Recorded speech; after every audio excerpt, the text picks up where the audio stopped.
Yeah.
Yeah.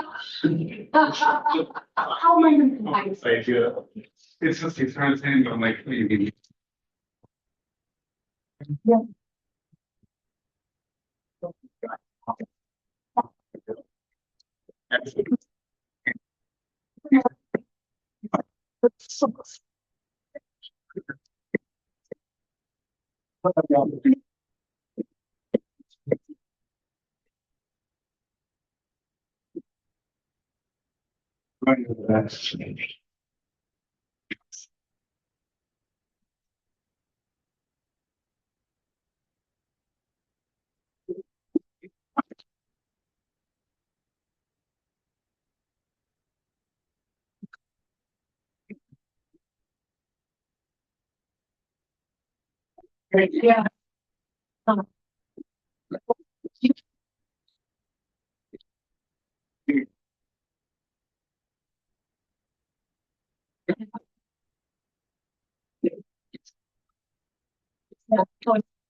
Yeah,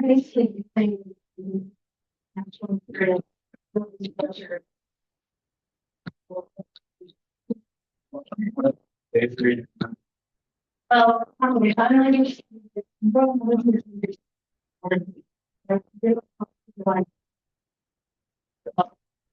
probably part of it.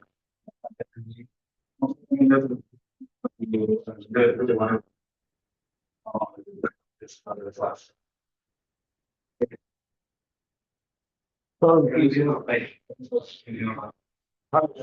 People think that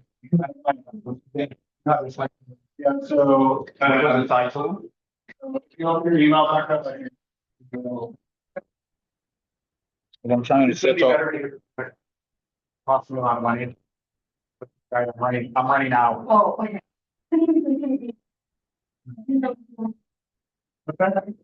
It's a,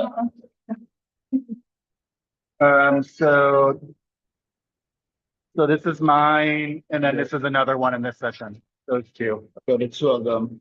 Those are those. So and then I don't know if anybody else sent. Well, thank you very much. Yeah.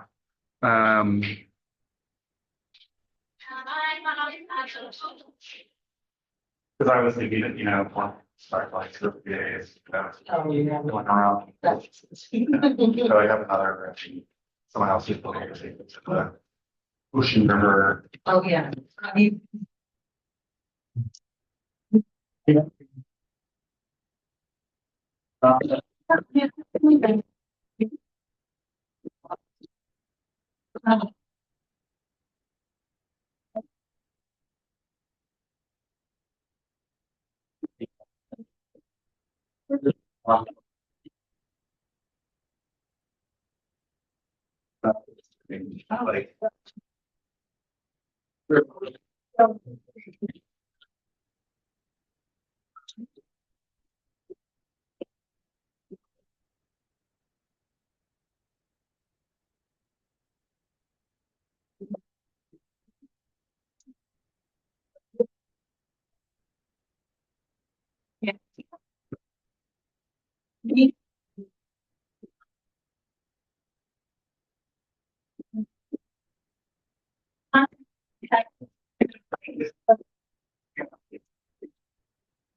Yeah.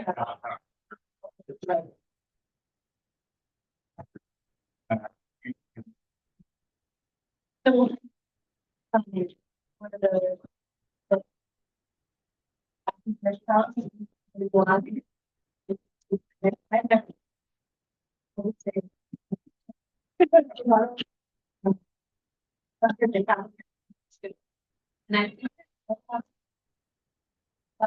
You're right, actually, not the bar.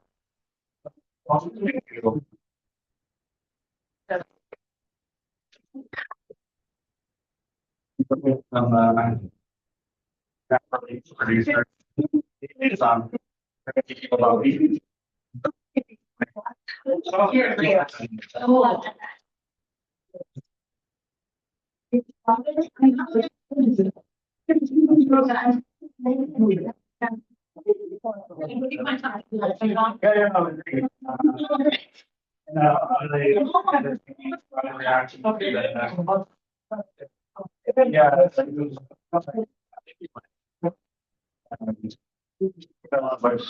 Someone of these like.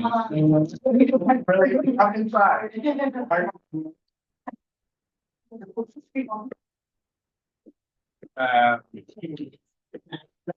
And give you ideas.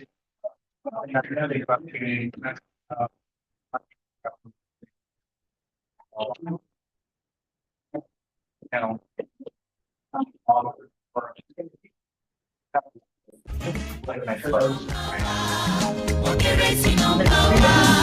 Wọ́n kéré sí nọ́mbà wa. Àwọn ọmọdé wọ̀nyí kéré sí nọ́mbà wa. A ní wọ́n kéré o, wọ́n kéré o, wọ́n kéré sí nọ́mbà wa. Wọ́n kéré sí nọ́mbà wa. Àwọn ọmọdé wọ̀nyí kéré sí nọ́mbà wa. Wọ́n kéré sí nọ́mbà wa. Wọ́n kéré sí nọ́mbà wa. Not because I suffer fast, not because I pray and fast. No be your show, no be that. I'm watching. Hey, Osinachi, I'm no kwa. Osinachi, one, Osinachi, I'm watching. Hey, Osinachi, mama, Osinachi.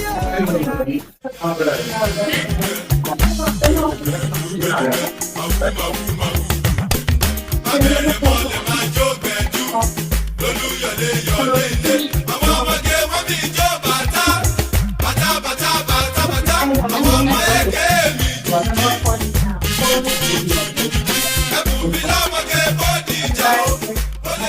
Oh,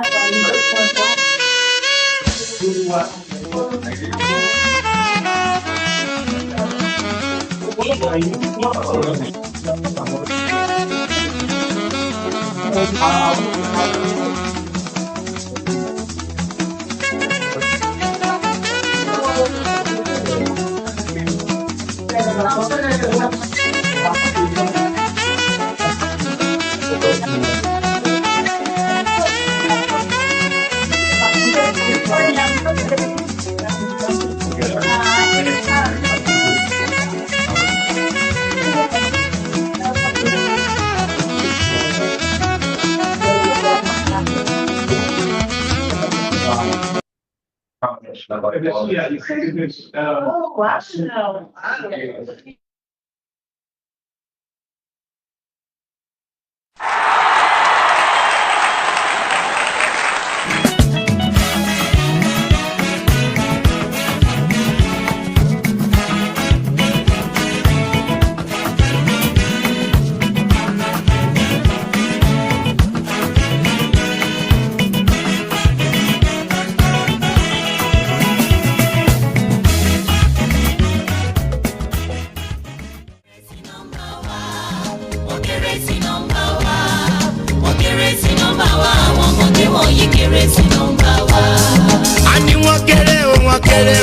Wọ́n kéré sí nọ́mbà wa.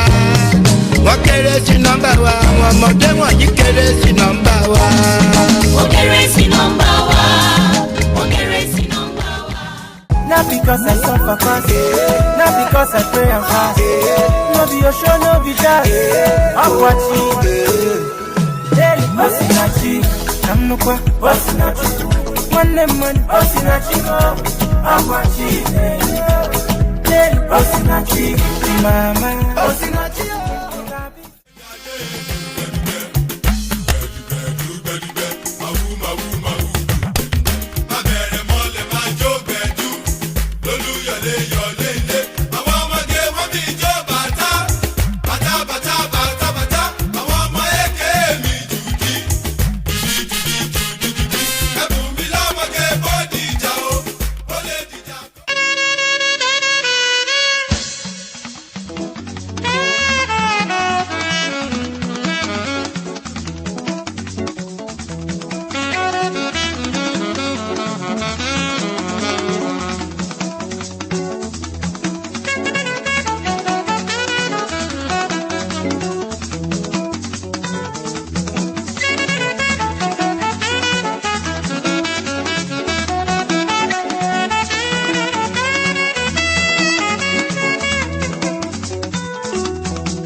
Wọ́n kéré sí nọ́mbà wa. Wọ́n kéré sí nọ́mbà wa. Àwọn ọmọdé wọ̀nyí kéré sí nọ́mbà wa. Wọ́n kéré sí nọ́mbà wa. Wọ́n kéré sí nọ́mbà wa. Not because I suffer fast, not because I pray and fast. No be your show, no be that. I'm watching. Hey, Osinachi, I'm no kwa, Osinachi. One man, Osinachi, I'm watching. Hey, Osinachi, mama, Osinachi.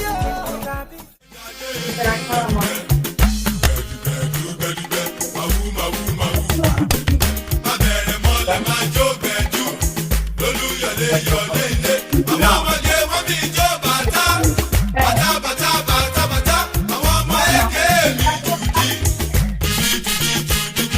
Ẹ̀bùn mi lọ́mọge bó ní ìjà o. Ó lè dìjà. You're on it.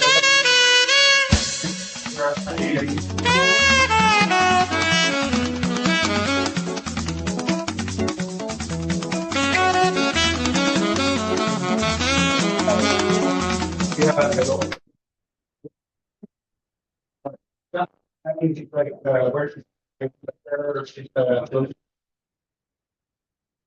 Vector? And, what are your last?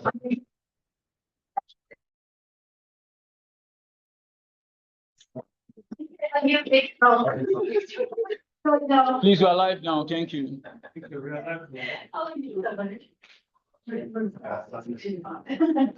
mark, mark, No, but check to finish, like, oh, she put, when did she come? Great. That's okay. That's so very complicated. That's very. I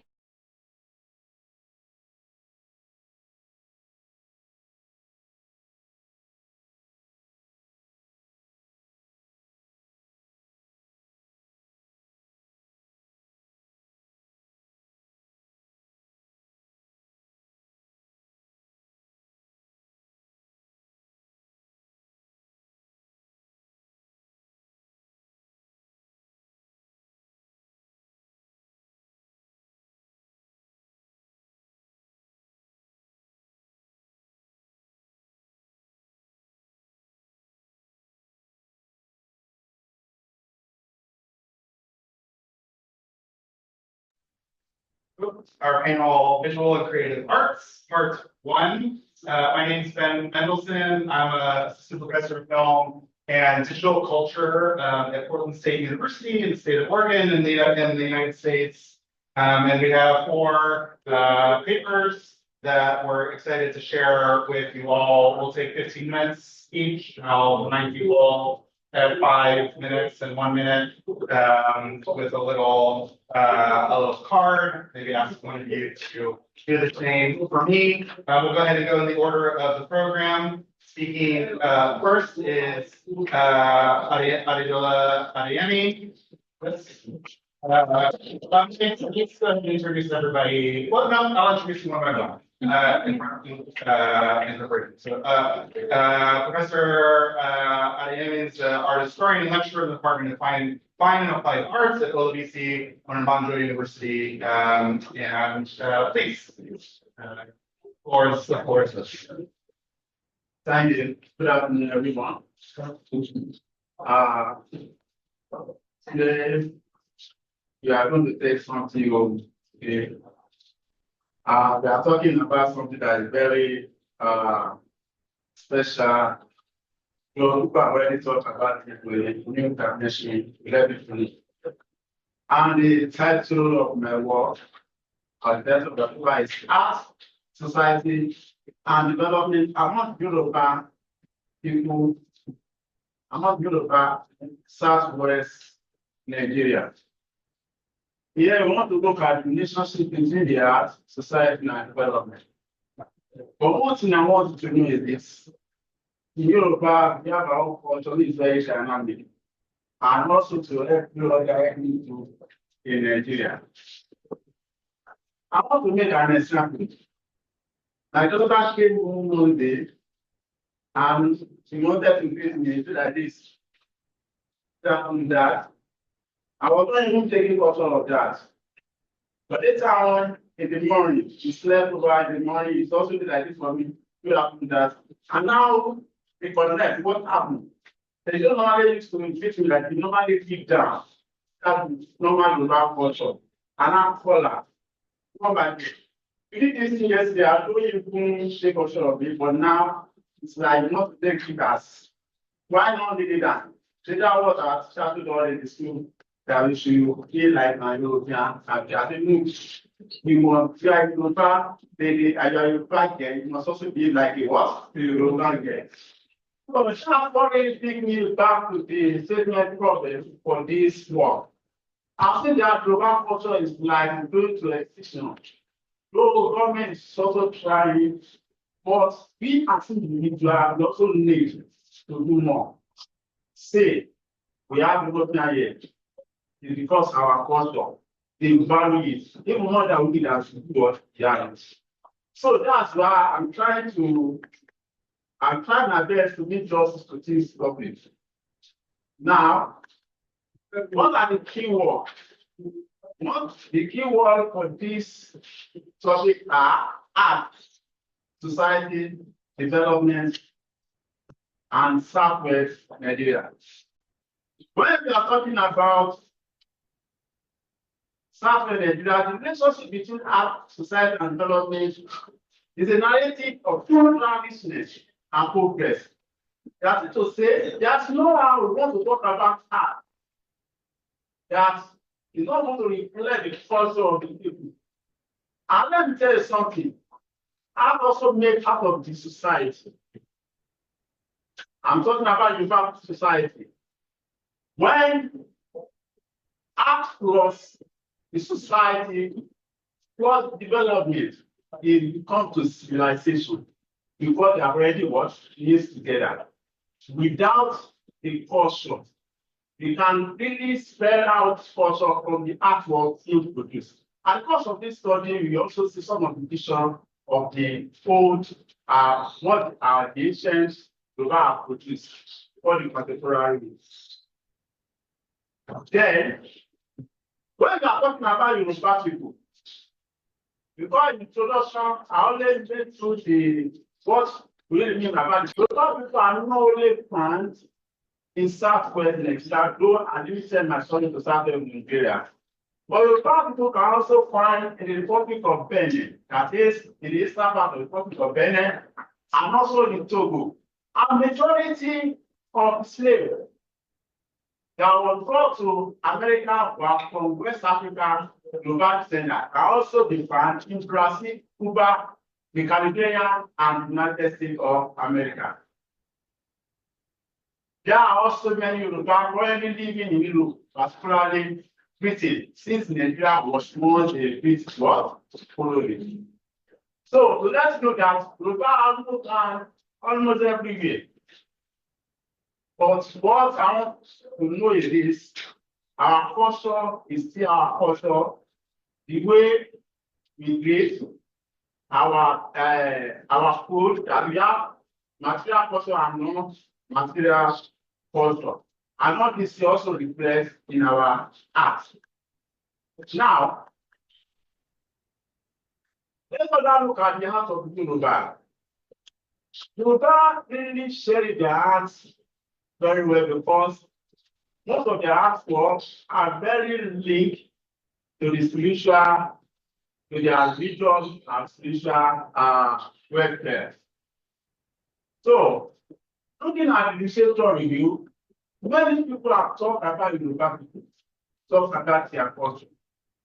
But I'm trying to remind or to bring back to the memory because many of these cultures have been going to extinction.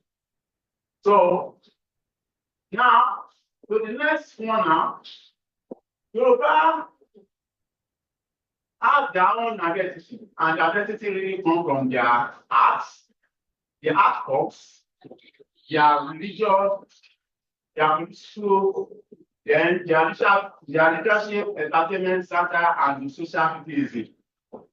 Now, here we want to look at the relationship between all these forms. One, art and leadership are closely related and dependent on each other. That is, the art and leadership, they are like over now. How are you going to identify the other among the people? The first of all is the crown, the serve of office. So, and the peace, you know that this is a king. Are you listening to me now? So, art is they are somehow they have dependent, but I think that they also depend on each other. Now, Yoruba use their heart to interpret their words as they see it. and as well as using it to contextualize their cosmology view of life. That is, on this note, we have what we call Aropo. Aropo is a kind of hidden message that person that even holding it cannot even put a picture unless you get to where it's going to. It's part of Yoruba culture. All this thing are no more necessary again due to civilization. Now, they also employ art in various cultural celebration and ceremony and special commemoration. Yeah, what I mean by this is this. When they are doing celebration, you see a lot of their attires. Like my mother sit down here, some people over here. You can also see their dress here. Are you listening to me now? The only thing that you can see this business of the culture is when they are doing either ceremony, cultural celebration, or special celebration. That's when you really see it. But in a conventional school like this, you cannot see a student coming to school with a dress and agbada and with filler, cap to class. Because it will look odd, because it's a conventional school. But why not? It's our culture. Why can't you do it? I'm trying to say this that we can encourage ourselves so that we will not be ashamed of our we not be ashamed of our culture. That's why I'm trying to bring out this paper. Most of the artworks of Yoruba were made this published like this. Most of the artwork are made to honor the gods, ancestors. So when we are talking about the figures, I'm talking about especially heavy image. They are meant to serve as intermediary between the living and the dead.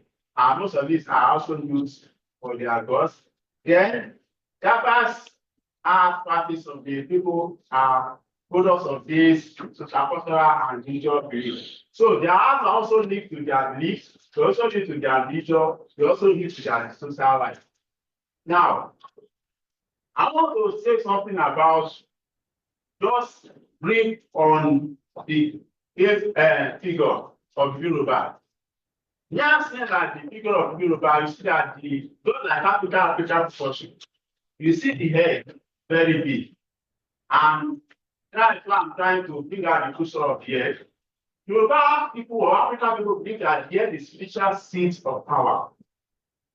Now, you also make it big so that we bring what? Life. Then the ear. They do that the ear of God, they always locate their ear so that they do that God can hear anything from everywhere. For hearing, that's one reason is being what? Elongated structure, shape of the ear. They mouth closely open, meaning that the light comes into the mouth for eating. Now, as for saying, God has is in everywhere. So this, he also made the eye very big.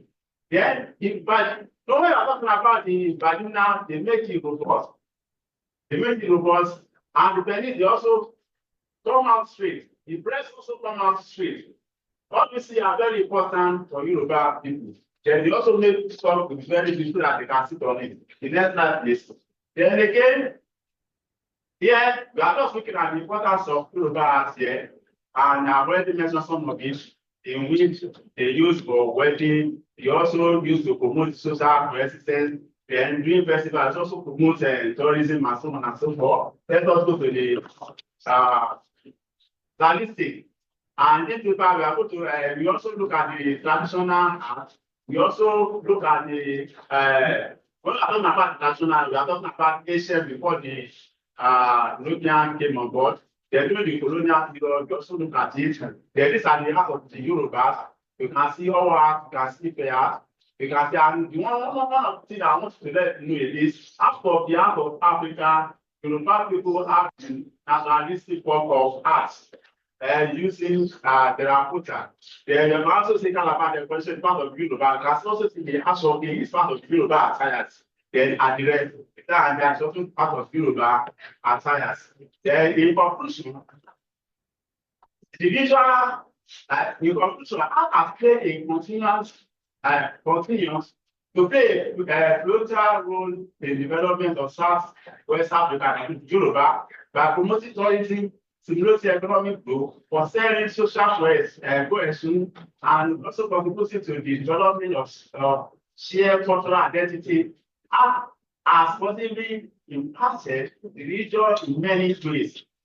To unlock the full potential for further development in the region, there is need for further investment and supporting policy which can help to grow the industry and consolidate its many benefits. What I really mean by this ability that our government also need to put policy that will really pay for our culture so as to strive among the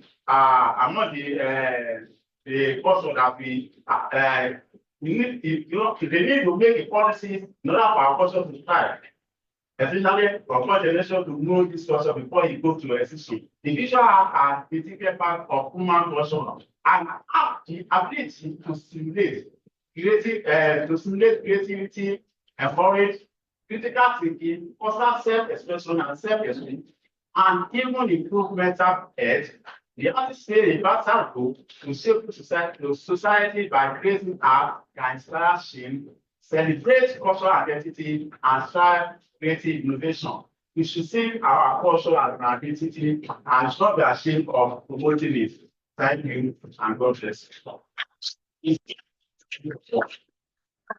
Thank you so much, Amy. We're slightly under time. So we're doing great so far. Then we'll leave this here, and if for some reason I ignore you can help me if I go over time. So I'm gonna speak next. So it's Mendelssohn.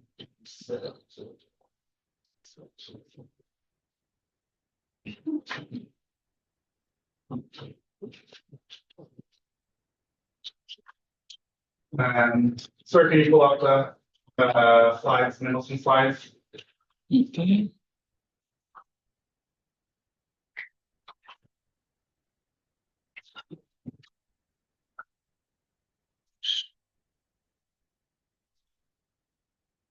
Nope.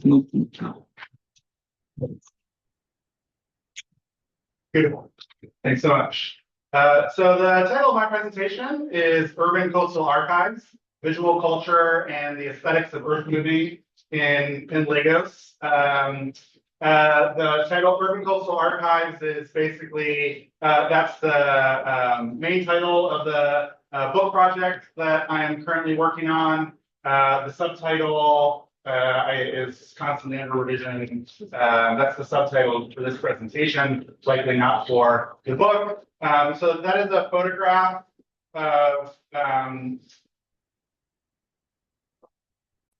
beautiful, thank you. That is a photograph of Echo Atlantic City, I think from about 2012. Actually, we could go to the next slide, because it should have the year on it. Photographed by George Asodi, an artist and documentary photographer who I've spoken to a number of times, who did a lot of documentation at that point of the site, had photographed Bar Beach prior to the development of this site, and kind of combined his photojournalistic assignments with some interesting projects about the coastline. And if you could keep scroll, so actually back, please. This is fine. Yeah, that's good. Oops, sorry. One more. So Echo Atlantic is what first brought me to Lagos. I was studying dredging and sand filling. I lived in New York City at the time, and I was studying it there. I was looking at other cities. I spent some time in Mumbai, Miami, New Orleans. An interest in studying the kind of culture and politics of urban environments, urban space, urban infrastructure through this particular form, sediment manipulation. Earth moving, making land from water, dredging up material from underground. But another way that I framed the beginning of this project, especially to audiences outside of Nigeria, is by beginning with a statement about, how how much culture, how much visual culture, how much musical culture, how much artistic culture is circulating throughout the world, throughout the African continent, throughout North America and Europe, and beyond from Nigeria. So these are just a couple of clips from a few years ago, both by the arts writer Siddhartha Minter, who comes to Lagos and elsewhere throughout Central Africa, often to write about contemporary arts activities, about Nigeria's creative golden age and the city of hustle building an arts ecosystem. The next slide, please. And what I talked about is how this, coincides with what we know about Lagos. That there's a precarious environmental situation happening in this town, as is happening in all coastal cities. In other talks, I will just pile up and categorize images like this: cars that are almost submerged, maybe even floating, right? Highways that turn into lakes, people in boats, people rescuing each other or rescuing there's a set of tropes, a set of subgenres of the coastal city urban disaster flooding situation. So what I'm trying to do is think about these things are simultaneous. I'm trying to study them simultaneously and through their interrelationship. And an image like this, oftentimes, not always, when we see an urban flood like this, it may have been water previously. It is water that was there was land that was once water and then becomes water again during storms or due to the drainage issues and all the other reasons that we might experience urban flooding. So we can keep going, please. So this is just a chapter breakdown of my book. I start by analyzing Echo Atlantic City and why this began as a development to combat coastal erosion around the Victoria Island coastline, but also contextualizing it within the wider range of land banking practices, dredging, sand filling, sand mining practices throughout Lagos. I started in Echo Atlantic. One of the lines in some of my writing is, this is just the most spectacular and publicized instance of this activity. George Osodi, when I visited him, and he was in the process of sand filling for an art center that he has recently opened in San Diego, along the Lekki axis, said, everybody makes land, however you can. There's a chapter on documentary photography, focusing on George and others, a chapter on music videos, which I want to speak specifically about today, video art and social media, debates, vernaculars. And I realized recently that I really want to dig into the beach selfie, or the waterfront selfie as an element of the sort of visual subgenres there. So we could scroll down a number of slides past this table of contents because it goes one by one. That's another of George's photos. This is George's Art Center, which he sand built himself. There's some sand building next door. This is a music, I'll come back to that. This is a music video for No Longer Days Long, I forget the title. With folks dressed as a Lagara, as they would have been and have been photographed by many famous photographers along Bar Beach prior to the Echo Atlantic project. This is by a video directed by Clarence Peters, Peter Peters' son. And this is a site out close to the Dangote refinery in Lekki Free Trade Zone that he's sand filling to build. So something that's come up recurrently is artists documenting, utilizing, involving the sandscapes of the city in their work, who I come to understand are intimately involved for the infrastructures of artistic production. There's got to be a plot to build a studio. There's got to be a plot to build a gallery, and this is how it emerges. A wonderful. What centers to the video art is a wonderful work called Way They Move by Scottish-Nigerian artist Dele Adeyemo. It was at the Venice Architecture Biennale. If you could continue down one more slide. He projected it there on a divination table on sand. He's very interested. This takes place in Oranjoki. It involves a lot of dance and connects kind of music to what he describes as mangrove epistemologies of the area, and it's really thinking through elements of Yoruba history, Yoruba cosmology, and their connection to these practices of negotiating the land-water divide The previous image was of, let's continue. I got a lot more I want to get through. And then this is just an example of the type of things I would want to work through in the social media chapter, how funny images circulate. Everyday folks, I would call it, talk about kind of vernaculars of nature, vernacular debates around climate change and the changing meanings of nature.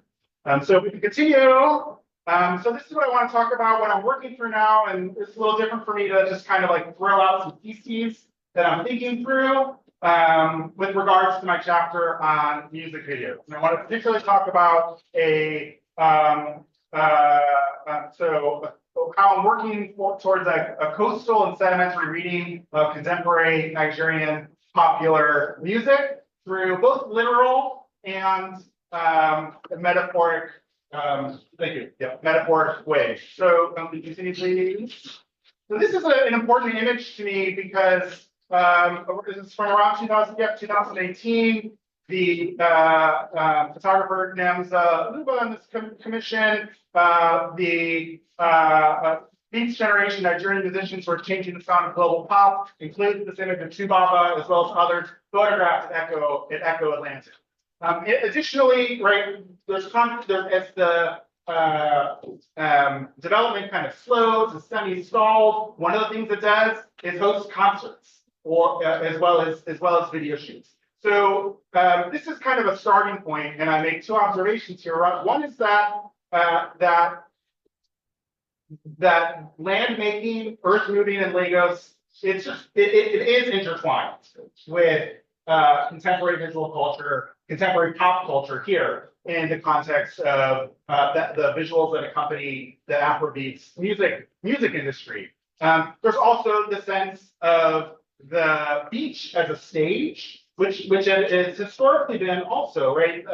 I spoke to Chris Obirapu, who was the director of Living in Bondage, who was also director in the 70s of the Bar Beach show, Art Alliday show, that involving Bar Beach in the music industry. His comment was like, of course there's music on the beach. If you're going and relaxing, you're going to have a beer, and then you're going to want some music. That the beach is a musical site. Continue, please. 5 minutes left.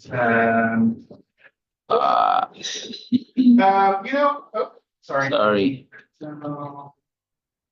And then, just a couple quick examples. So that's the one example I shared already. Here's another one of a Rema music video with Echo Atlantic City in the background. And I'm just kind of collecting these examples. So literal and metaphoric approaches. Next slide, please. Breaking down these ideas that the beach is a stage. Land making is stage making at the beach, but also elsewhere in the city. And Afrobeats, this is the point. This is why you make yourself slides so you don't forget all of your sub concepts and points. Afrobeats visuals are an important form of urban environmental representation. There is a lot of literature out there about how things that aren't inherently documentary become documentary, maybe through various establishing shots, particularly in urban contexts, and just what we know about. Like hip hop culture and its use of the beach. Thank you. Its use of the beach and just the inescapable nature of waterfronts in visual production in much of Lagos. Next slide, please. So the beach as a stage. There's an example of a concert fest. The city as a stage. I believe that this video for Olamide's song "Whoa," which I really like, was shot in Bariga. And so other places where other forms of land making, not the big commercial corporate land making, also become a platform on which one might dance and record that kind of material. And then this is another Clarence Peters video. I think that is it's Tiwa Savage song with Majid involving a beach mansion and pool up against the coastline. Next slide, please. Then I'm also thinking, this is a word that I've come across, terraqueous, the land-water divide, and some, writing about this concept of the coastline, thinking about how I might mobilize sedimentary sensibilities in the non-literal sense. And the first and kind of most important for this chapter I'm working through is thinking about Afrobeats as Black Atlantic music, linked to indigenous coastal contacts as well as coastal interchanges throughout the Atlantic world. Also thinking about sedimentation. Stratigraphy implies that we're building up linearly, but that's not really how geology works. That's not how deposition and accumulation work, right? The time is not constant.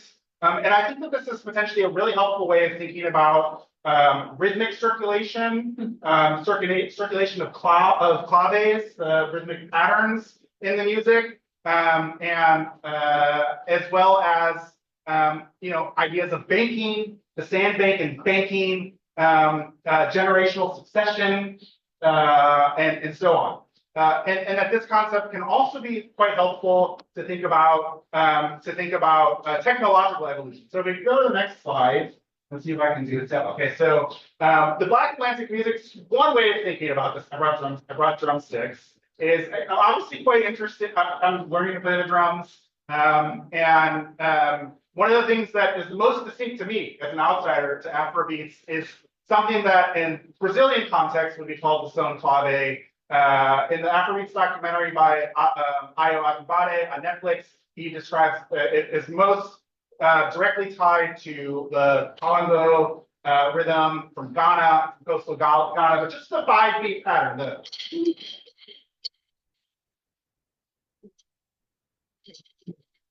And then below that is the song is with my drum teacher back in the States, working on connecting that to Rema's Charm is one that uses that pattern plus another Afrobeat of the Fela Kuti, Tony Allen variety of a kind of triplet of like, I'm getting nervous now.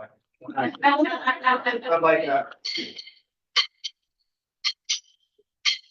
the shaker. If I were playing you that song, it's the shaker. So the combination of these rhythmic patterns that get, first of all, that are just so deeply planetary in their spread across the diaspora, intersecting deeply with the Yoruba diaspora and its histories, but also being reconstituted in very interesting ways.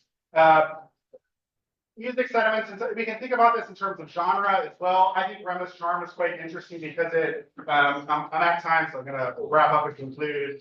But Rema's Charm is also quite interesting because it's, mixing Afrobeats and Afrobeat explicitly. I think anytime you hear the shaker in the kind of triplet with this 5-beat pattern, you're experiencing something that's like consciously mixing classic Fela Afrobeat with the Afrobeats that's often dominated by this 5-note beat. Simi, just as an example here in that documentary, she describes, Asha and her genre. Sedimentation is a way of thinking about genre and genre accumulation, and sedimentation is a way of thinking about music tech, drum machines, pattern sequencing, and how integral they are to this music. So I think that's it. Yeah, if we could go just to the last slide really quickly, just to say that one further, I'm done. I'm over. No, one more. There's one more after this. After my thank you.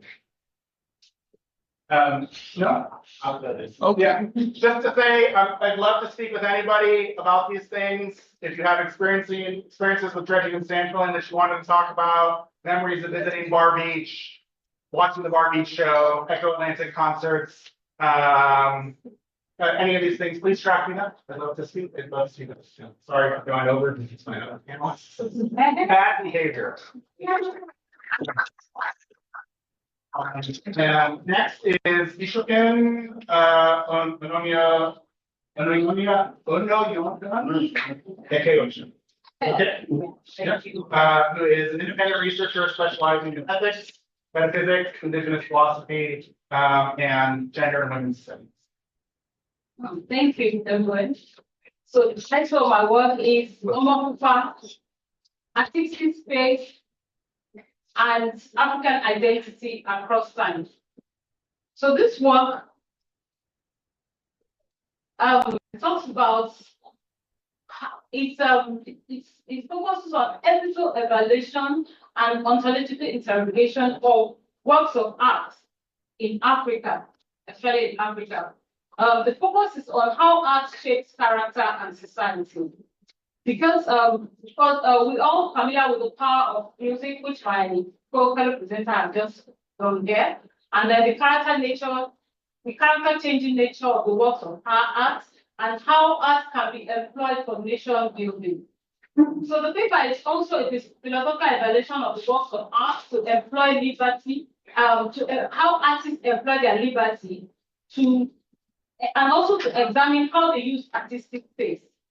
The work also talks about a critical analysis of three works of three artists. So it's basically they are musicians. So it speculates on who actually takes responsibility for the works of art, or the impact of works of art, or the influencing nature of the work of art. So this work examines the lyrics and the significance of those lyrics, how it are going to impact society and affect identity of those involved. Of course, it uses comparative analysis and, like I said, ontological evaluation. So please give me the slide that has the picture. You are on the right slide. Just keep going down and you see it. Yeah, so look at this. If you see these people, these are Nigerians. No, we have more women who look like this woman than this man here. And what you see here is a result of what I'm about to discuss here. We have these artists they have sung during the 60s and 70s. And then if you check the internet, you will see that even the new generation of artists are still copying their works. But basically what they sing about is Omokupa. In English, Omokupa is a light-skinned girl. So in those days, in the 60s and 70s, we have people like Orlando Owo.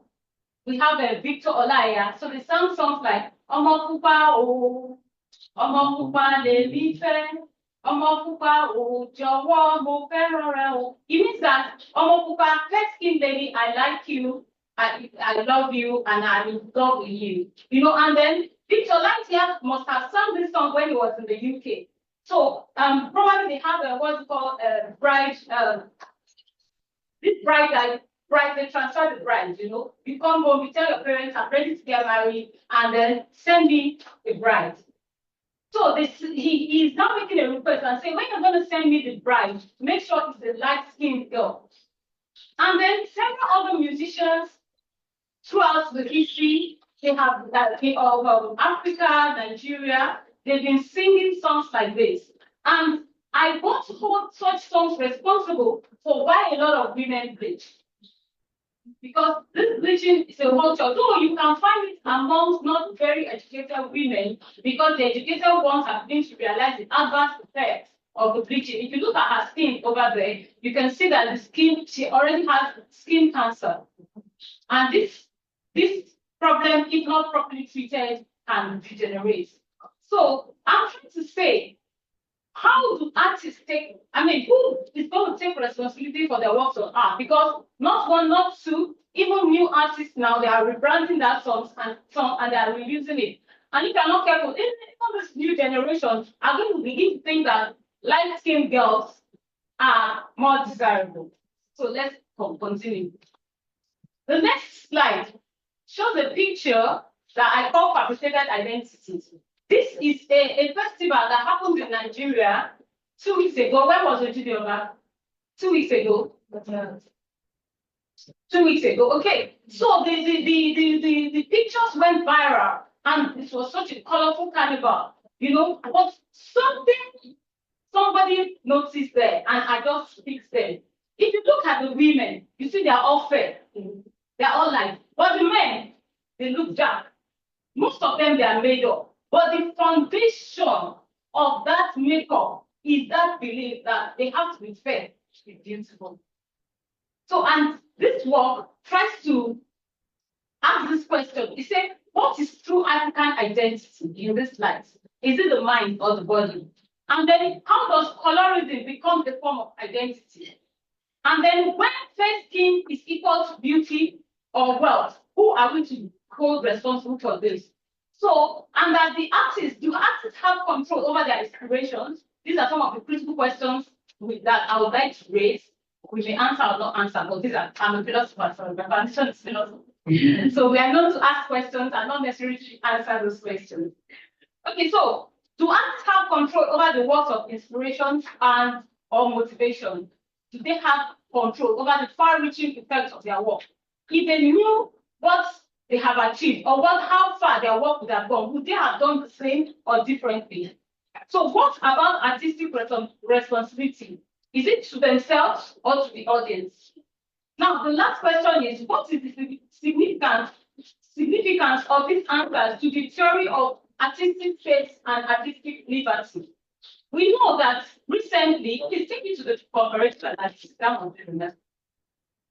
Okay, so we know that recently, the works of art that we see, especially in music, they are mostly songs that just want to entertain people, and you could tell that the motivation of the artist is to make money. So if he does that, that means that if that is the case, then usually he has to sing what the people want.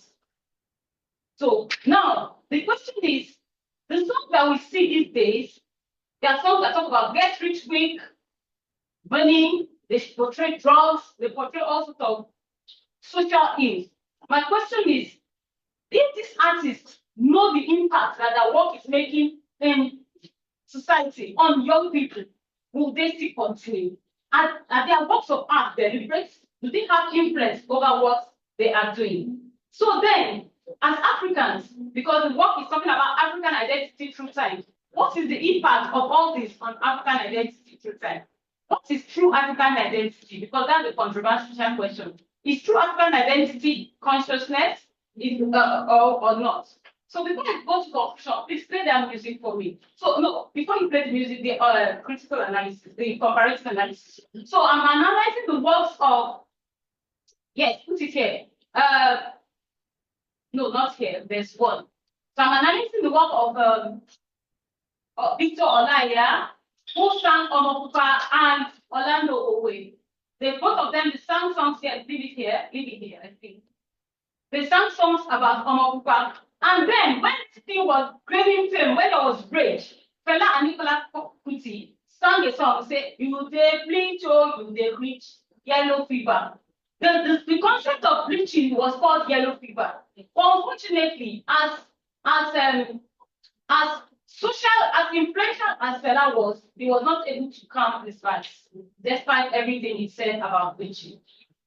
So we could see that the works of art in different places. So the first person portrays African color, portrays the yellow, the first skin as his preference, and that has influenced so many people wanting the first skin so that they can attract, I don't know what you want to achieve by it, and they have actually started bleaching. So the second person, Fela and Nicola Kuti, also cautioned, yes, fell on deaf ears. If you want to remember, means that they have cut off his ears. Ontologically, there are two ways that they can get Shakeleti law. Among the Yorubas, when you say want to get Shakeleti law, when you say they have cut off the ear of the child, it means that the child is stubborn. You can't talk to that child again. They've given up on that child. So of course, you can also look at it as a way of maybe mutilated body, a concept we're seeing right now. But the thought now I want to start music. So Buffet comes up with this song.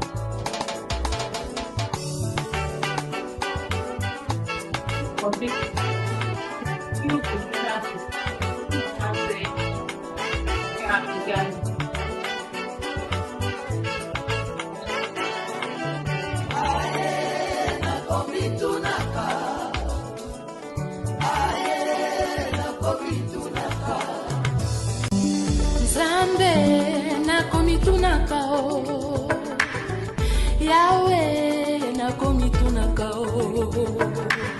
Oso mwindo utande wapio Oso mwindo utande wapio Koko na biso ya kala yenanie Yesu Yesu mwana nzambe yende mondele Adamu na Eva bango nde mindele Basantu nyonso bango nde mindele Pona nini yo Na mitunaka Nzambe nakomitunaka Yawe nakomitunaka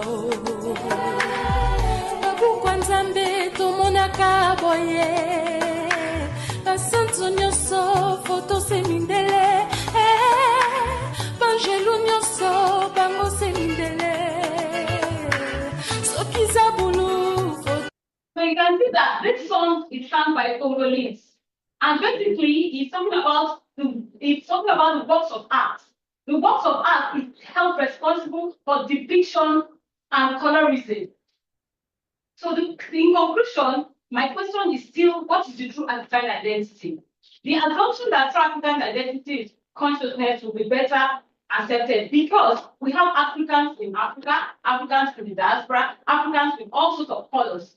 So the consciousness should be the best way of identifying Africans because of this. Yet, ontologically, an African should be the person who has a consciousness of Africa and is ready to promote African cultural heritage. This is the recommendation for a sustainable and progressive Africa. Thank you.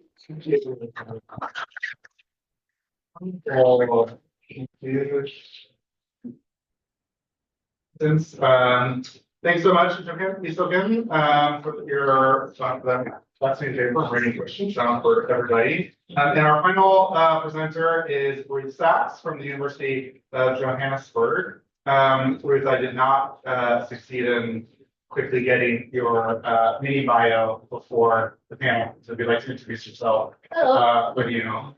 Is everyone okay if I just talk from here? Or do you want me to go ahead? Yes, okay. Shut You want to hear it?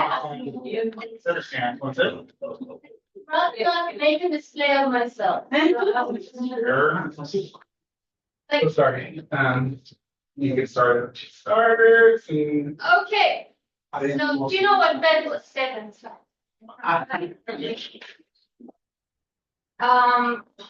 Okay. Then sir, can you pull up slides on The slide. Okay.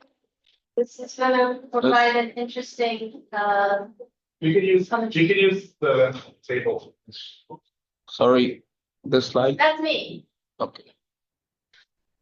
Okay, hi, I'm a lecturer at this Institute for Social and Economic Research. As a research associate, we're also the doctorate. And I am also a lecturer at the University of Johannesburg. The work I'm doing here on Lagos is very much part of a new book. My previous book, I was looking at Kinshasa, thinking about how Johannesburg and Kinshasa have a relationship, as well as colonial relationships with Belgium. And my interest in Lagos is kind of completes a triangle of major metropolises in Africa that are considered African metropolises. So that's where I come in. In many ways, I feel like this talk is a conversation with them because I'm interested in business and rhetorical readings of Beninese Queen Idia, and how she's also a vehicle of movement and emotion, as being responsible for various political movements historically. Just before I start reading from chapter from a book called Breathing In, that is edited by Isabel Hoffmeyer and Sarah Netzel. I want to say I'm not here to explain major Beninese cultural icon to Nigerians. I'm really just here to learn and present some ideas of history that I have gleaned, particularly lately spending a lot of time being on an artist residency in New York City and visiting Queen Lydia very regularly at the Metropolitan Museum of Art. And I also try to connect histories of Queen Lydia to violent colonial intrusion into Benin and Flanders. And I consider the portraits of Queen Lydia that I speak about extensively in the Metropolitan Museum of Art and the British Museum to be continuations of political violence. I think their presence in those museums, and particularly the ignoring of calls for restitution, are indeed highly problematic. And I actually take that into environmental conversations, and particularly looking at ecological racism and how that colonial violence, the eventual violence of the 1897 so-called feudal raid in Benin City became translated into the Benin bronzes. Not all of them, of course, are bronze. It became supposedly emplaced in the Western Museum. So that's just a bit of a disclaimer. It's going to give a bit of a taste of where I'm going with this, and please tell me when I'm getting close to the end of time. So sure, we'll chime in at any time. But I would like to say I'm really here to learn, and I'd love to hear your comments. If there isn't time today, please come find me. And I'd really like to talk to whoever would like to contribute or tell me where I have listened. So the portrait of Queen Lydia, which I'll refer to as the Yoba, presents a likeness of a royal matriarch whose crowning ornamentation leaves a patterned impression of an alliance with both Portuguese traders that came across the sea and supernatural water forces, exemplified by the amphibious mudfish that surround her. Sculptural repetitions of the iconic portrait have been wielded in the service of the universe, as I said earlier. So I would argue that began at the Benin Royal Court, and moving into early European anthropology, and upwards like Queen Lydia. Thank you. That's a nice one to stay at. For now, portraits like those of Queen Lydia were actually a paradigm shift for early European anthropologists, and shifted ideas of Black people from Africa. Because of how they were made. And I find that quite fascinating. I'm interested in this likeness of an African queen as an image of Black female power, and I do connect that image to literature, Afrofuturist literature, such as the list talk, looking at the Blue by Lady Okorofor, which I think I have this but I'm really interested also in making that connection to contemporary fantastical literature.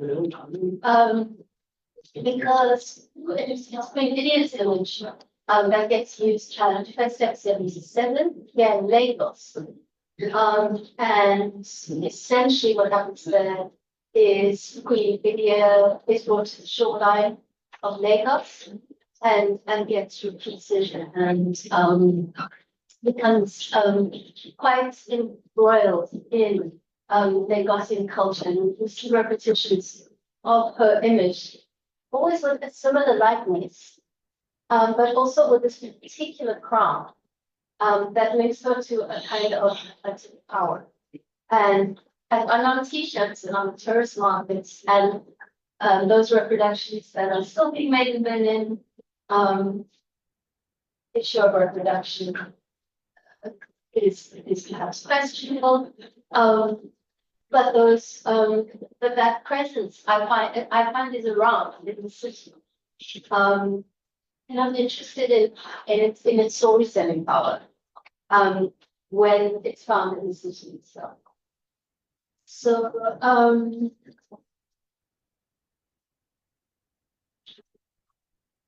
maybe just a little bit more on the image of the self.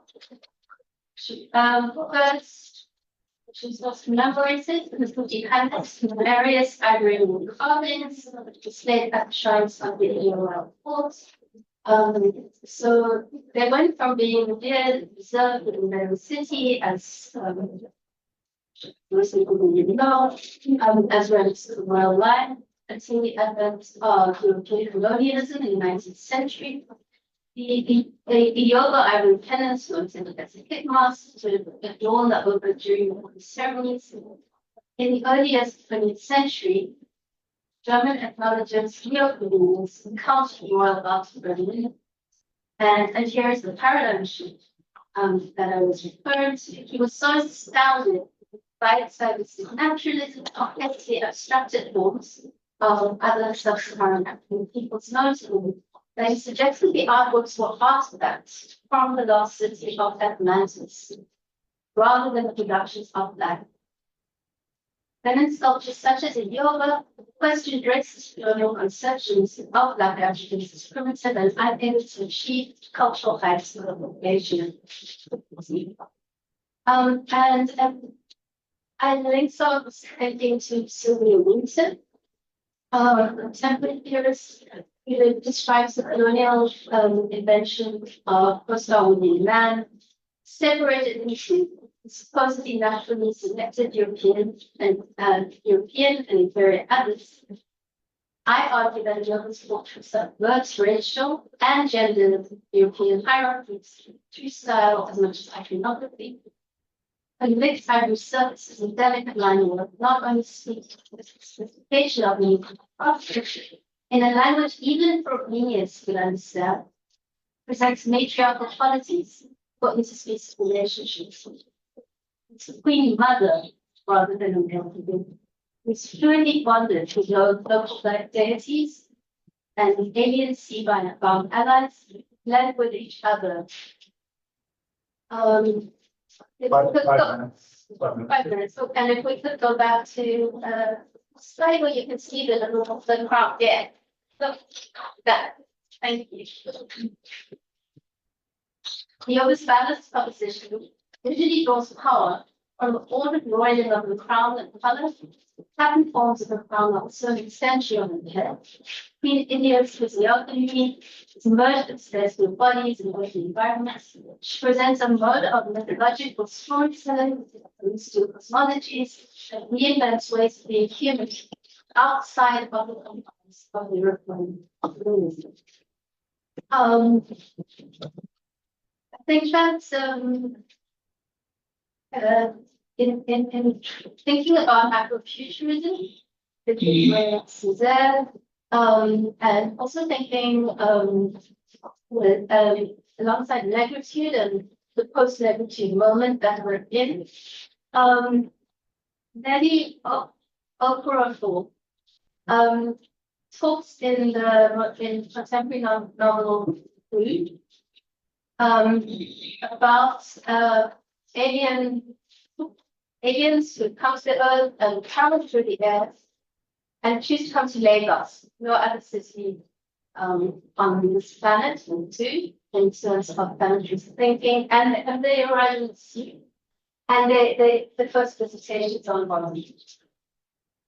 And there's a description of one of the main characters, alien woman,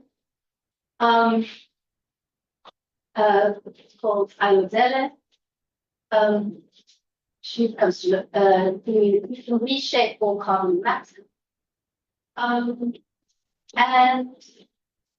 this is a description of her by the other female main character. On the first sentence, he says, the mannerisms which calm, fluid, and alien. To Adora's Christian husband, this woman could be a marine witch. Her husband believed there were white witches, physical witches, and marine witches, all were evil, but the marine witch was most powerful, which could be harnessed water, very substance that made up 70% of the adult's body, 75% of the child's, which is language.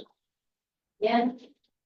Okoropos, shape-shifting extraterrestrial beings, have an otherworldly understanding of matter and weakness, hope to dissuade the species humans away from their path of planetary destruction.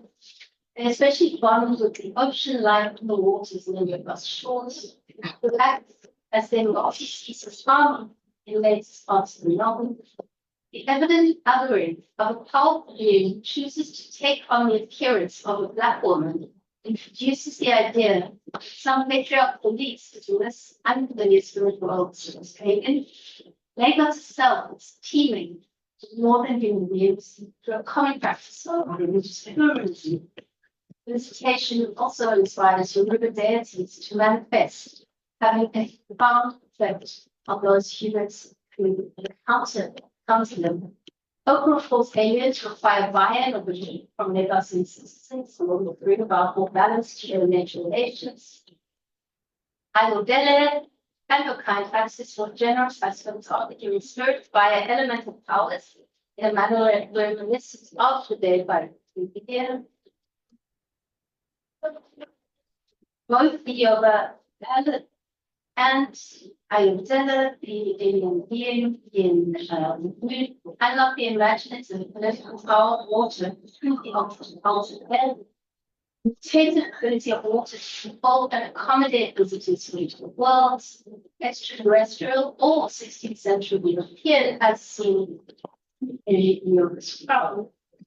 It seems we can see more light views we can imagine. There's possibility. Thinking with the yoga as a conduit of fluid metaphorical powers have served as direct inspiration to personal tendency and futurism. And as I said earlier, I think that the points on best 77 to a kind of bonding with the shorelines of Lagos culture. In claiming yoga as the first festival icon, the anti-colonial festival organizers critique the artwork's presence in the Western Museum. It's not only the issue of monetary value and an ethical reckoning with colonialism that is at stake. How the yoga is displayed in New York and London emphasizes the extent to which is transformed from circulation and movement to which she was intended, straining of biomutated storytelling power. Thank you very much.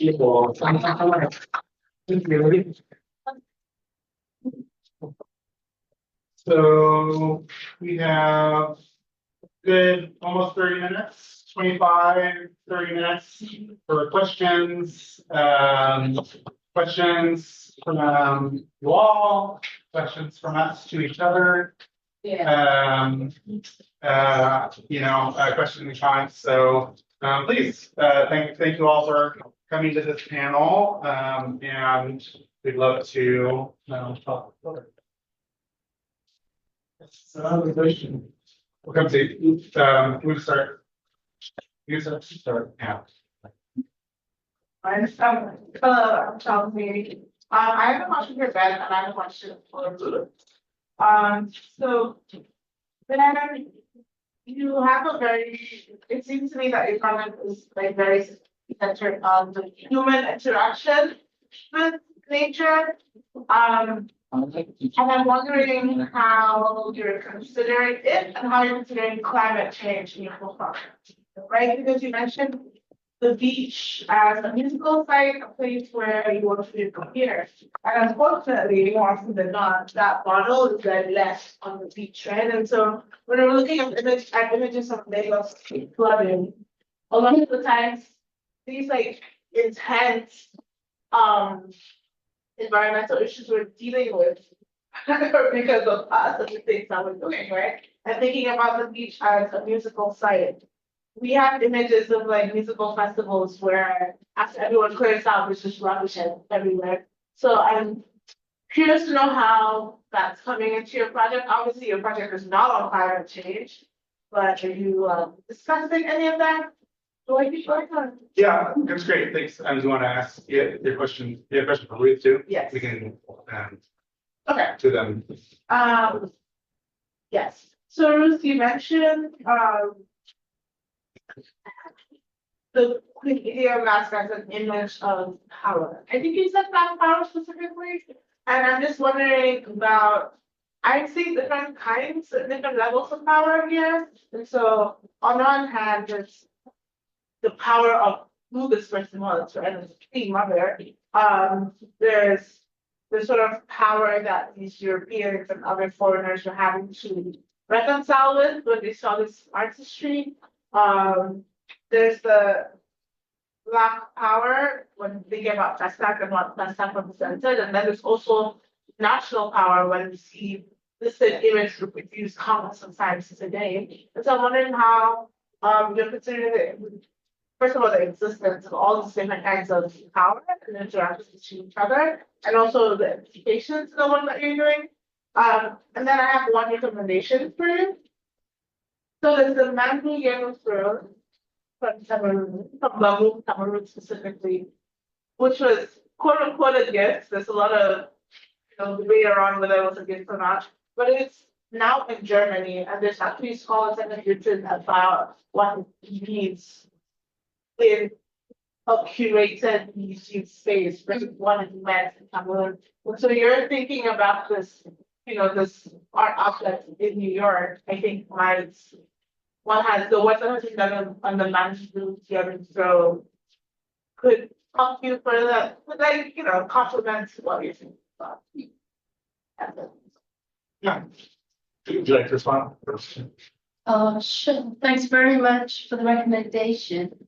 One of my, I'm assuming that when I look up this throne, we're gonna find that it's meant to be in use, and there's a kind of sanitization that happens in the museum that isolates it, and I mean there's a kind of death by museum that happens with many of these objects. And in terms of an ecological slot, I've been doing quite a lot of work on what happens to objects in the museum from Africa in terms of conservation. They get poisoned through fumigation, like the DDT. And so many chemicals are applied, particularly wood, less so ivory. So many chemicals are applied that they are toxic.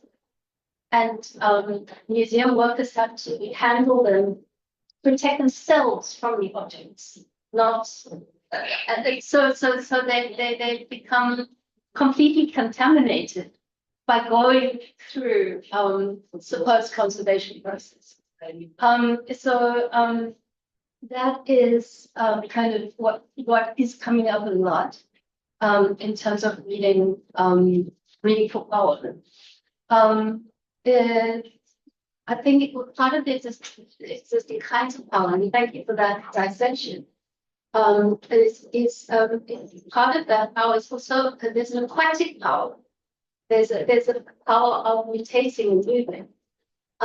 Because when there's a mudfish, that's also a kind of mythological feature, as well as depictions of Portuguese traders from the 16th century when they sort of combine and look like each other, and they're all part of the yoga.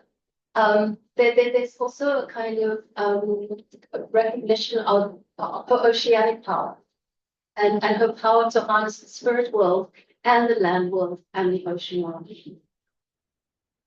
I'll try to be brief, but thanks, Chelsea. Thanks so much for the question. And I think you're exactly right.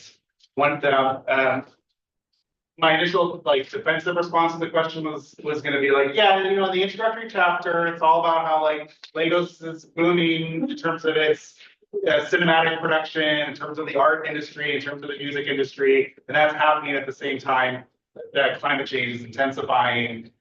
Flooding is becoming more frequent, and thinking about the kind of temporal interval of this moment through that on some level. But what I think need to ask is, what is, for lack of a better way of saying it, the carbon footprint of the Afrobeats industry, an industry that involves private jets, beach mansions, not to mention everything that kind of contemporary media studies has emphasized in terms of the material, the plastic, the silicon, the electricity that's involved in producing data centers to serve circulating, these YouTube videos are not ethereal. They're not ethereal, right? They are attached to our devices and attached to the infrastructures of digital circulation and datafication. And I think that's really important.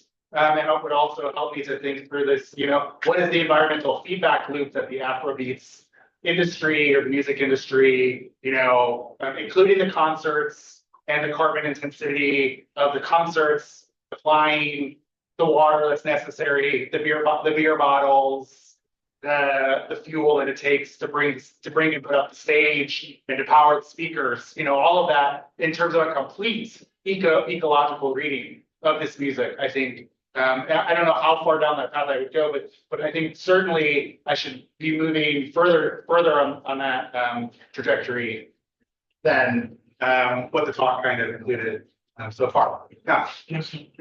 Still great. Thank you. Thank you very much for the presentation. So I have a question for you, sir, and also you too. So my first question is, okay, so what role does art play in the development and preservation of cultural identity among the Yoruba people? And also, you said something about Yoruba culture, declining due to people kind of adopting the Western cultures, living their own native culture. So what do you think should be done? What are the, I don't know, what are the steps that you felt should be taken to be able to reduce the rate of decline in the urban culture? So my second question for you, sir, is that what are the key environmental and cultural implications of urban coastal development in Lagos? Cultural implications. Yeah. Thank you for this question. As I've already played immense role when we are talking about preservation of culture, I want to let you know one thing. In Africa, we don't know how to document because we don't know how to write. We believe in oral tradition, so we say, but thank God for the European, the archaeology that came, like Ulibiari, like Leofrebenus, like Bernard Frag. They are the ones that help us in order to help us to do the documentation. Mind you, I want to tell you one thing. When the Europeans came, they came in order to come and make trade before the religion also came, the missionaries. When the missionaries came, they destroyed most of their works by burning them, also by breaking them. Are you listening to me now? But you know one thing, what those who cannot do here in Africa, they are doing in Europe. What I mean by that statement is this. Most of the African world that they took over there, many of them, we find them in shrine here. They will put oil on them, rain will fall on them, you don't even take care of them. They took over there, they put inside museum, they put AC. Are you listening to me now? You that only when you get there, you pay before you look at your things. Now you are now saying that we want it back. Are you listening to me now?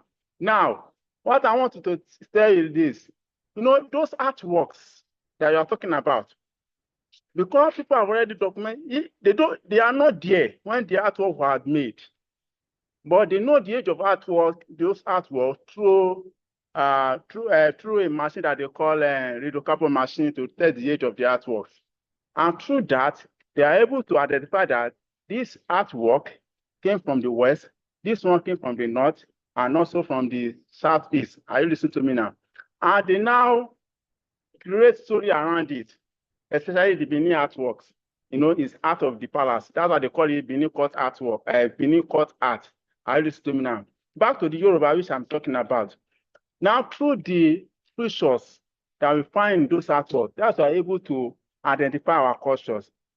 And they also did some documentation on it. That's why we, contemporary art historians, also following it up.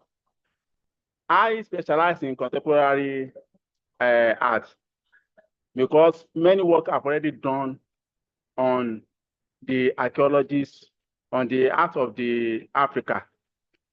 Now, most of my work, I document like Dr. Popola, maybe I've already doing that.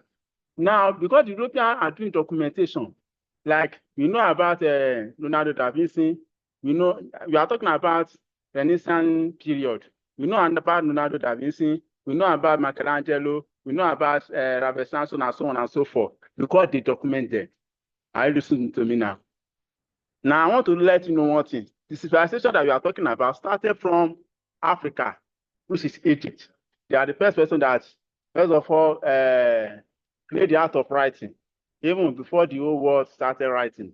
And we call it European because they use picture writing. Are you listening to me now? So after I've done a lot of work, are you listening to me now? Apart from that, when we are not talking about culture, about ceremonies, it brings people together, coexistence. Then you also foster tourism.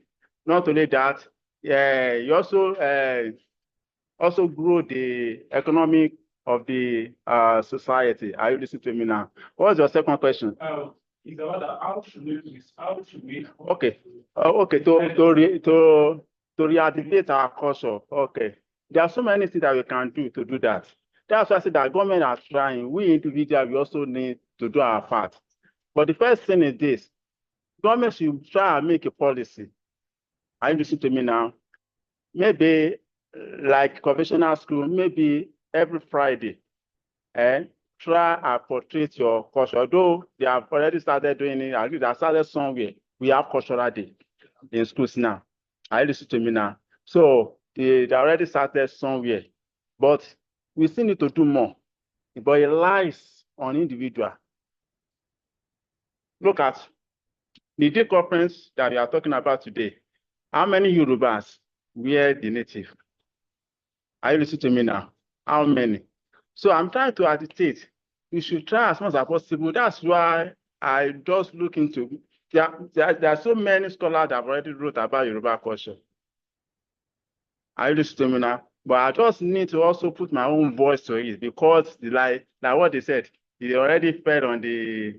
They already called the. But people are not listening.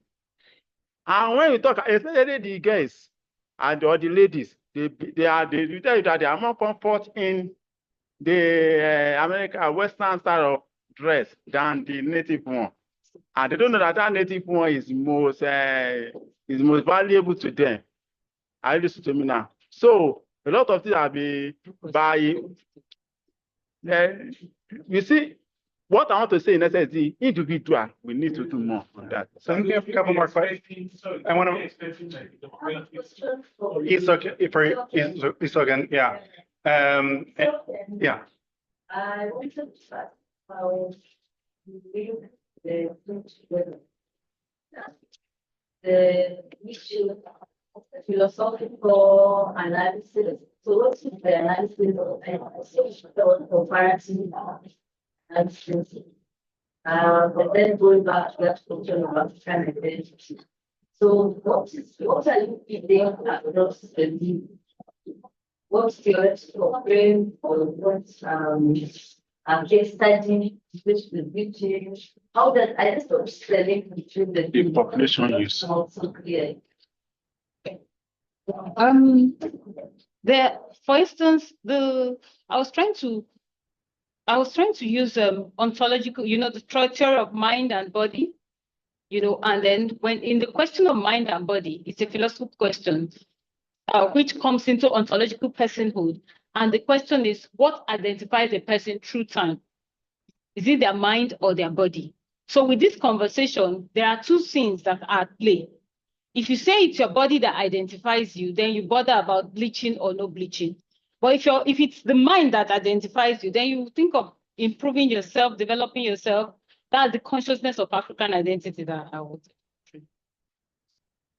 Just to follow up really quickly, so I was the relationship between the kind of mind-body problem and an African identity. I wanted to ask you, like, the blank of Africa, or the true blank of African identity, what the word would be. Is it the true ontology of African identity, or like nature? Well, nature. For me, I would prefer the concept of mind in consciousness. Because if you talk about color, there are a lot of colored people who are Africans. And then there are Africans in diaspora.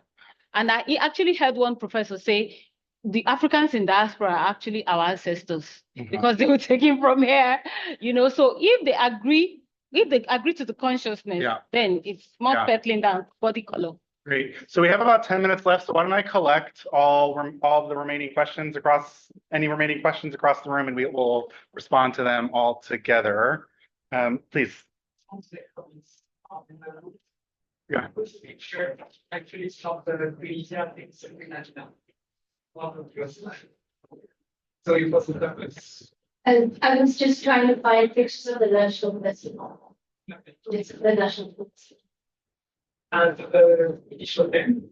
Yeah. It's just difficult to talk about an African identity because there's not one identities of principle.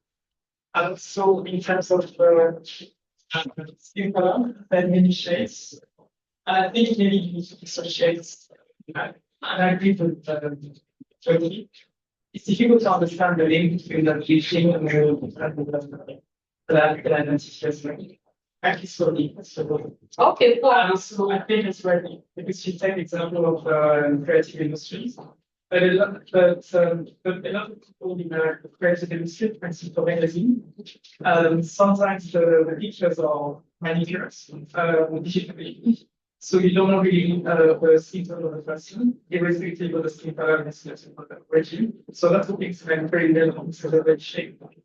And also, I don't think it's where the Congolese is a good example as well, because it's an extreme example whereby it's common either in like representative identity bias, for instance, men or women, and multi-status norm, Congolese men or women bleach. But not necessarily, for instance, amongst Senegalese, for instance, even when they're French Senegal, there was a ban against bleaching. And I think it goes back maybe to the colonial side where actually, that's seen from those people. And yeah, I would work a lot of this problem from India. And actually, even in India, we have this kind of colorism. And also, you should listen to Wally. Oh, he has a song about skin. Why he was not able to fight for women because the skin was too dark. He's a rap singer, an Nigerian. Thank you. Yeah. Yep. Yeah, just go down the line from Ruth, Connor, and Chelsea. Just very quickly, I was making a very big connection about how certain African identities, like at the point of independence, skin bleaching creams were banned, for example, in Congo. I mean, there are lots of histories from my own country, South Africa, on the local statements people taking the life of more of that pride and there's lots of in the article, but it might be interesting to look at the local situation, essentially, which I found really interesting, of that Nigerian moments and Nigerian culture and subcultures that are actually contrasting with African identities also. That was the question, so. Thanks, yeah.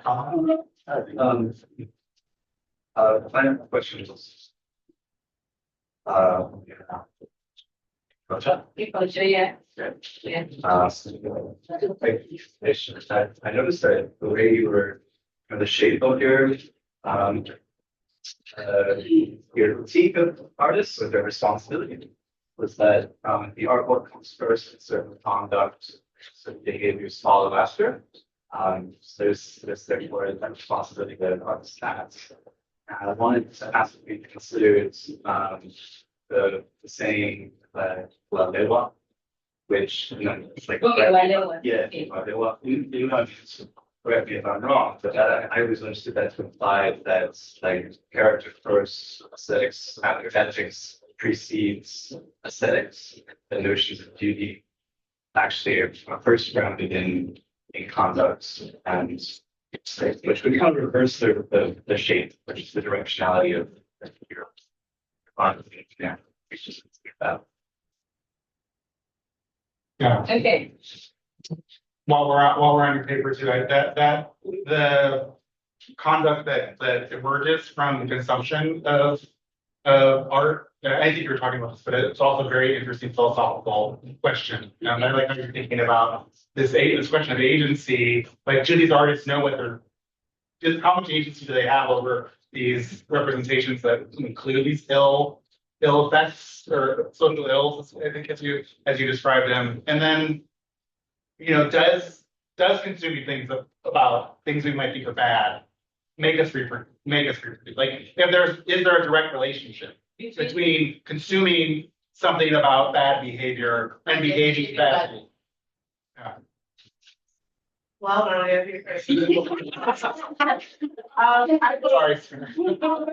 but also a sort of like broader question for you, but also all of us to think about. So I'll start with the context. Colorism, I think, oftentimes whenever we start discussing colorism, I think the conversation that is more superficial than colorism is actually reversed. So I grew up in Cameroon, and also women in my family did your skin. But everybody said amazing things about my dark skin. So the idea that people who bleach your skin hate being Black, I think is oversimplified. And that's not necessarily what you're saying, but I just wanted to give an example of, these women who are bleaching fair skin because they want to be more simple, then having kids who have dark skin. And I've never got any kind of pressure from my family about my skin. And usually when you talk about colors, it's like, oh no, they hate being Black and later. And my sort of broader question is when you're talking about the mind body connection, and you're saying the mind is like person. I wonder that with identities being so multidimensional, why is it, for instance, when a white person starts speaking Yoruba, people laugh. And I don't super understand why they're so surprised in 2024 that white people can learn an African language. Like, there's the sort of like, sister, what is that? The sort of, I think in what you're saying about African consciousness, I understand where you're going with that, but we're still focused on the body. There's a look of an African person, right? And I think sometimes we get so hyper focused on the body that we start to I'm sorry to cut you short, but we only have a couple minutes left. Maybe you can respond to that. Well, to all these comments been collected for you. So what I forgot to say is that this actually is a continued research from my PhD thesis. My PhD thesis addressed transgenderism, personal identity, and agency. So this is aspect of a personal identity. And I'm going to take a cognizance of all these research questions. But basically, I think inspiration comes before the song, and then the inference. Colorism. Basically, the question that was being asked here is, what is an African identity through time? In personal identity, the major question that is being addressed is, what should identify a person through time. So I'm trying to stay on a level where everybody, despite their color and shape, whatever, at least you can feel African if you want to identify as an African. Yeah, that's what. Yeah, that's what I came up with that. Consumer. Well, I'll take most of the others. But Ben, Yeah. I want to tell about your paper. You know, as a young girl growing up in Lagos, my dad used to take us to Bear Beach and then we'd have fun. So as you do this investigation, write up and everything, you need to focus on the fact that people felt violated when Bear Beach was eroded. 100%. A lot of violations. I mean, that water was music. It was fun just for the water to pursue you. You know, you just went to the water and the thing pursued you, and because when the storm shall come, you still running. That alone is music on its own, and we had fun. But now the water has been broken, so you don't even have that proof. So that's a violation of our space and our childhood. And Ruth, okay, for your image, maybe you need to count how many things are on the head of it here. If you can count those things, yes, if you can count them, you can connect it to Yoruba cosmology, and Yoruba cosmology has numbers attached to everything. The probability is that they will likely be either 16. And if they are 16, it means that each one represents the gods of Yoruba. So one count that. So and then if you find out that you want to continue with that, you probably need to begin to investigate Ifa cosmology and all those concepts. Yeah. Thank you so much. Answer my question. I asked about the cultural interpretation of I